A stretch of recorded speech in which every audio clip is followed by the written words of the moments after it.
the exchange was operating on a floor. At that age, you're 28, 29, you want more. I come to you and I go, Julie, I have this wonderful derivative.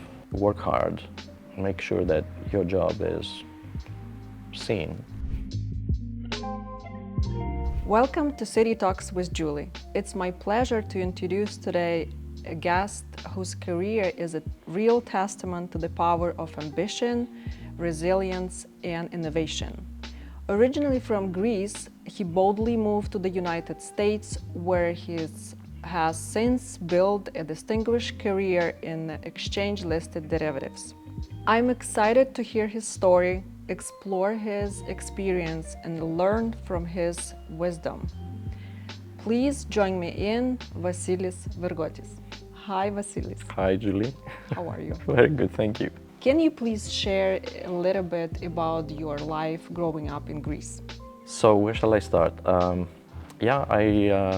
I come from a family of three brothers. I'm the older one in the rank, so we grew up in Athens. So that's where my basic education is. I went to school, high school, and then there's a major exam that is happening nationwide in Greece, and where everybody that graduates, it's kind of similar in the US, where you can give your SATs, and then you kind of choose college.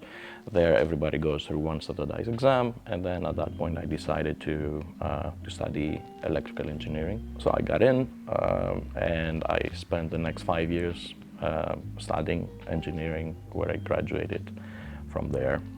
Then after that, military service, that's a mandatory thing in Greece, and I did that. That was 18 months. It was actually one of the best parts of my life. It was a lot of fun. So, and the interesting part there was that at least when you go to college, there's a certain amount of filtering that goes through, so you got to put some effort, you got to study. There are many people make it, some others don't, so there's already a filter. But once you go to military, there's no filter at all, so you need to kind of adapt and accommodate people from different backgrounds, education-wise, social-wise, so that was actually an interesting experience. And after that I was out, in the labor market looking for a job. What inspired you to pursue a career abroad? First, I started working in Greece, right? So I was out for a job, I was looking that. I got a first job that was in a decentralized university. It was called the University of Aegean, and as an engineer, it was my first engineering job. So, we traveled a lot around Greece in different sort of islands to connect the different departments and build the infrastructure, the telecommunications infrastructure there. And after that, the project was over, nothing else to do, so I moved on. And at that point, there was a job opening at the Athens Stock Exchange. And that got me into pretty much like the beginning of the exchange world and trying to understand how this sort of part works. And then again, there was pretty much an engineering job, technical job. I joined the team. It was me and two other colleagues and friends right now that were the engineers that we built the trading network for the Athens Stock Exchange. So basically back then, the exchange was operating on a floor, and many exchanges were operating on a floor where everybody goes. They go in, they see the screen, they see the different prices, they have lines with their offices, they accept orders, they buy, sell, and they basically do their transactions all present there. And the job then was that, well, everybody should start operating and doing their transactions in a decentralized fashion, so not really on the floor, but for wherever that brokerage firm is located. There was no network back then. I mean, we're talking about 1996, 97, around there. So it was pretty much the beginning of network technologies at speeds that would allow such kind of transactions. So we're also experimenting with technology back then. And it was a pretty good experience. It was really cool because we were playing with cutting-edge technology back then. It's the exchange itself that has the capital and the resources to put in, and let the engineers sort of play around and optimize that. And it was cool. It was nice. We built it, we operated it. Then I was sort of focusing more on the security of the network. And that's a pretty challenging task, especially for a network that handles financial transactions. And at that point in time, that was complete. It was in Greece, right? Everything, all that is in Greece, correct. And it was a good sense of accomplishment. But you at that age, you're 28, 29. You want more. You want to do more. You want to advance. And at that point, I was also very, very curious about. I was a technical guy. I was an engineer, and I was doing things for an exchange, so facilitating the operation of the exchange. But I didn't really understand what's going on really on the business side, right? So I was more the technical guy without really getting what is really happening, and that was also something that I wanted to explore, understand, feel more complete, in this environment, right? And that was the main motivation that kind of pushed me to kind of move out of Greece, because there I felt that I was sort of boxed in like this engineering role. That was cool, but it wouldn't really lead me easily to the business side, because everybody would look at you and you would be the engineer. And at that point I decided, I go, okay, maybe I move out, I do like a master's degree in economics, or I did basically a master in business administration that was more focused in finance. And with that, use that as a bridge to kind of move into the business side. So that was the main motivation, was really the curiosity to understand the business side of the exchange world, and the ambition to kind of understand that and move forward, advance. So. Okay, is this motivated you to move to the United States? Yeah, there was a big project that we had back then, and there was an opportunity to join the project team and move to the US. What actually exchange-listed derivatives are? Exchange-listed derivatives, the exchange listed means that they are listed in an exchange. Okay, it's as simple as that. That's it. So that, because there are derivatives that are not listed in an exchange. So that means that these derivatives that are not listed in an exchange are traded bilaterally. So I come to you and I go, Julie, I have this wonderful derivative that is, has these features and does that, has that specific risk profile, has that return. Are you interested? Or you come to me and you say, I have that need. Can you do or build an instrument or a derivative that does that and that? Okay, so these are the bilateral things that happen. And there are rules around it, there's documentation of how this works, and that secures basically the transaction. Exchange listed means that it is listed in a platform where everybody comes in, where there's transparency in the prices, there are transactions that are happening all the time. The market opens, when the market opens, when the market closes, it's liquid, it's transparent, and that means the exchange listed, okay? Now, derivative is effectively a financial instrument, okay, that provides exposure to the underlying asset, okay? So there are derivatives on stocks, on indices, on precious metals, gold, silver, okay? There are derivatives on agricultural products that are traded here in Chicago, right? So all of them are instruments that provide exposure to that underlying asset.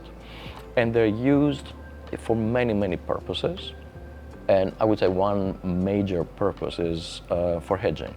So meaning that, you hold, let's say, a portfolio of shares, okay? So because you hold a portfolio of shares, you're exposed to the risk of these shares. So prices go up, you're happy. Prices go down, you're not happy, okay? So what is your risk? Your risk is the downside risk that you have in the value of your portfolio. A derivative can help you protect that value, okay? So it gives you downside protection, and it's, you can call it as some sort of an insurance, let's say. Okay, so you can design it or put a strategy in a way that you can sort of choose, you know, when is the, what is your downside risk. You can limit that, and you can protect like that your portfolio. Okay, you pay something, you pay a premium, like you pay a premium if you buy an insurance, right? You pay premium and you have your insurance policy to cover your downside risk. That is one very sort of popular, let's say, strategy and easy to understand. There, you know, it provides leverage. So for example, if you want to have leveraged exposure in an asset, you don't have to put all the capital to buy that. You can use derivatives to gain that leverage. So you have leverage on the up, leverage on the down. You can short a specific instrument. That means that you gain when the value goes down, you know, not only when it goes up. So you can, there are arbitrage strategies that are used as well for derivatives, not only derivatives, but also for shares, but you can use on derivatives. So there are many purposes, but, and derivatives are also used from big, you know, from banks, and from, of course, for these purposes that we're talking about, right?